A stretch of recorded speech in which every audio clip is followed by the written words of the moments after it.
Fish Buddy here. We're going to talk about breeding peacock gudgeons. Peacock gudgeons are pretty easy to breed. You only need a male and a female for a pair. The male watches over the eggs and the female will condition to lay soon after or right before the fry are free swimming. They come from a pH range from 7 to 7.8 in the wild from what I've been able to find about them. I bred them in more acidic levels in the low 6s just fine. The tank size should be about 15 gallons or more. I keep mine in a 20-gallon tall. And to distinguish the males from the females are going to have a small neutral hump. The females are typically going to have a black stripe along their anal fin, but my main breeding male and his had this characteristic as well.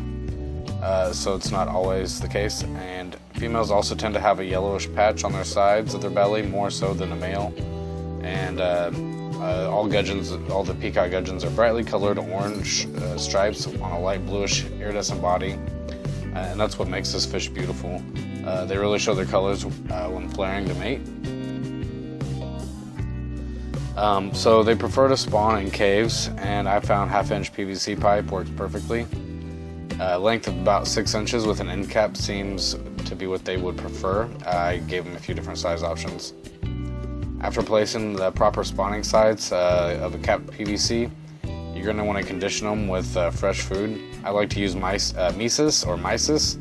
and spirulina brine shrimp, and occasionally some bloodworms.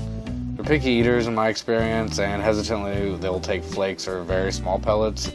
Their mouths are really small, so 0.5 millimeter pellet is what I would recommend if you're going to try to feed them to the adults. But again, I prefer the frozen foods. I think that helps condition them better. When properly conditioned, the females are going to become swollen with eggs, and then the males are going to swim around to his preferred cave, and he's going to start showing off his colors for the female and flaring his fins. Once she's interested, he's going to push her into the cave with him, and they're going to make fishy love. They're going to rub all over each other until eventually she's going to lay her eggs attached to the cave walls. Sometimes, from my experience, she could take up to a day, maybe 2, before she would lay eggs. Sometimes she'd lay quickly on her own as well, but a cool water change always seemed to encourage her if she wasn't laying right away and was just hanging out in the cave. So after she finishes, the males are going to chase her out, he's going to fertilize them, and then he's just going to start taking over the parental duties. And then there's going to be teeny tiny babies that are going to hatch. He may come out a little right after the eggs are laid, but I wouldn't expect him to. He probably won't eat or anything while he's babysitting either. Maybe if something falls right in front, but I wouldn't necessarily try. After they hatch and become free swimming with no yolk sac attached, they'll start to be eaten by both parents if not removed prior. So the eggs should be moved prior to this time. How much earlier is something I wasn't really able to find information about, so I kind of had to experiment and figure it out myself, the best that works for me. So they hatch after about 3 days of having the dad wave the fresh water over them to help keep them aerated. And at this point, they're still attached to the yolk sac and attached to the PVC, and they're still going to get fanned by the dad. And then from several experiences, I found that they detach after an additional 5 to 7 days. So a total of about 8 to 10 days before they swim off and become lunch for mom and dad. So from this information, I began pulling the tube away from dad around 7 days after the female is kicked out of the cave. And he will not want to leave. I always feel bad after I take the cave out. I try to replace it with another one, and he goes and hangs out in there for a little while. He seems kind of sad and swims around wondering where it happened to his eggs. I even have once where he stayed with the eggs that I put into the breeding net and was just hanging out around my hand because he just did not want to leave his eggs. That's how strong their parental instincts are, but normally they're super skittish whenever I put my hand around them unless it's food. In my first attempt, based on the information I'd gathered online, I pulled the eggs after about 3 days and lost most of the clutch to molding without proper water circulation. I was under the impression they would be free swimming at that time, and that's why I left them with the dad for 3 days. I could have avoided that if I hadn't pulled them so early, or if I'd been able to place an air stone in a way to keep the fresh water flowing over the eggs. But I didn't really have the ability to set this up, and I knew this method was used by people that pull the eggs the day they're fertilized, but I like to let Dad do all the work personally. So when I pull the eggs, I first place them into a hang-on breeder box that uses airline like a sponge filter to pull water into it, and as it fills, it pours back into the main tank. It has a plastic screen to prevent fry from entering the main tank. However, Peacock Gudgeon fry are so tiny, they were slipping through, and I had to get a mesh net breeder box, the one that I gotten from my aquarium box, and I hung it below the output of the hang-on breeder box.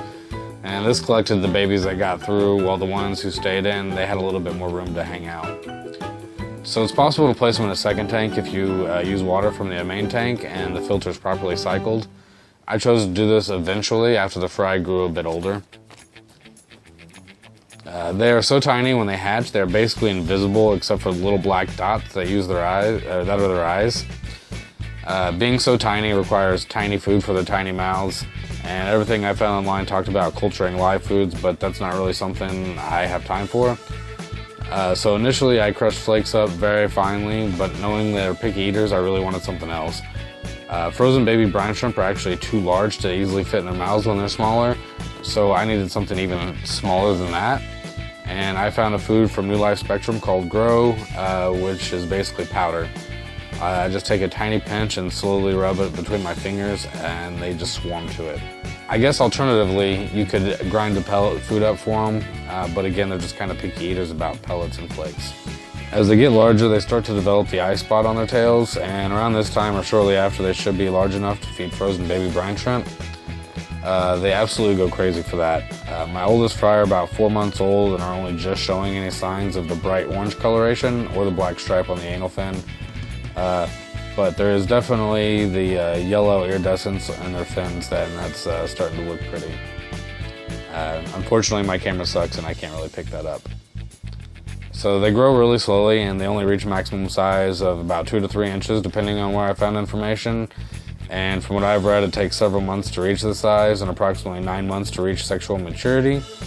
And also from what I've found online, they have a life expectancy of 3 to 5 years. They easily lay 100 eggs or more in a clutch.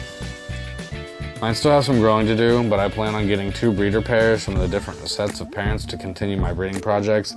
And I've been considering getting a few new adults to replace my breeding pair that passed away. So check back for future updates on that. Thanks, fish buddies, for coming to hang out with your fish buddy.